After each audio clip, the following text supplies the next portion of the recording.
সিউড়িতে জেলা শাসকের দপ্তরে মনোনয়নপত্র জমা দিতে যান বীরভূম লোকসভা কেন্দ্রের তৃণমূল কংগ্রেস প্রার্থী শতাব্দী রায় ও বোলপুর কেন্দ্রের প্রার্থী অসিত মাল।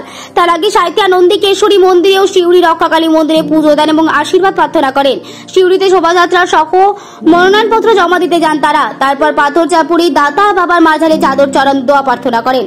সাংবাদিকদের বিভিন্ন প্রশ্নের উত্তর দেন শতাব্দী। তবে কিছু মিডিয়ার সামনে কোথাও কোথাও বাসিন্দারা বিক্ষোভ দেখাচ্ছেন বলে যা দেখানো হচ্ছে সে বিষয়ে তিনি সাংবাদিকদের একাংশের কাজকর্ম দায়িত্ব নিয়েও প্রশ্ন তোলেন। তার অভিযোগ, অনেক সময় বাসিন্দারা যা বলছেন তা এডিট করে নেগেটিভ কথা প্রচার করা হচ্ছে। বিক্ষোভ বলে যা প্রচার করা হচ্ছে তা আদৌ সঠিক নয়। শতাব্দী বক্তব্য, আমরাও যেগুলি ভিডিও এডিটিং করে সোশ্যাল মিডিয়ায় ফেসবুকে পোস্ট করতে শুরু করেছি যাতে মানুষ আসলটা জানতে পারে। তিনি আরো দাবি করেন যে প্রচারে গিয়ে ভালো সাড়া পাচ্ছেন, ভোটে যে ভালো ফল হবে তাদের সে বিষয়ে যথেষ্ট আত্মবিশ্বাস তার। এদিন মিছিল, শোভাযাত্রা সহ কার্যক্রম সঙ্গে ছিলেন জেলা পরিষদ সভাধিপতি ফয়জুল হক ওরফে কাজল শেখ, আশিস বন্দ্যোপাধ্যায় সহ বিশিষ্টজনেরা।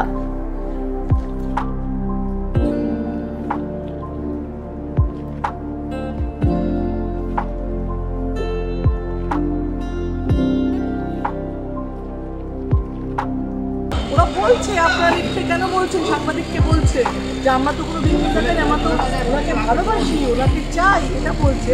ওই সময় এডিট করে আমার কাছে এখন তো আরম্ভ হয়ে গেছে। আমি তো প্রমাণ দিচ্ছি সমানে সাংবাদিকতার সাংবাদিকরা সত্যিটাকে বের করতে, মানুষ সাংবাদিকদের মিথ্যেটা মানুষ এটা এক সময় গিয়ে এমন অবস্থায় পৌঁছবে যারা সাংবাদিক যোগ্যতার সঙ্গে সাংবাদিকতা করছে।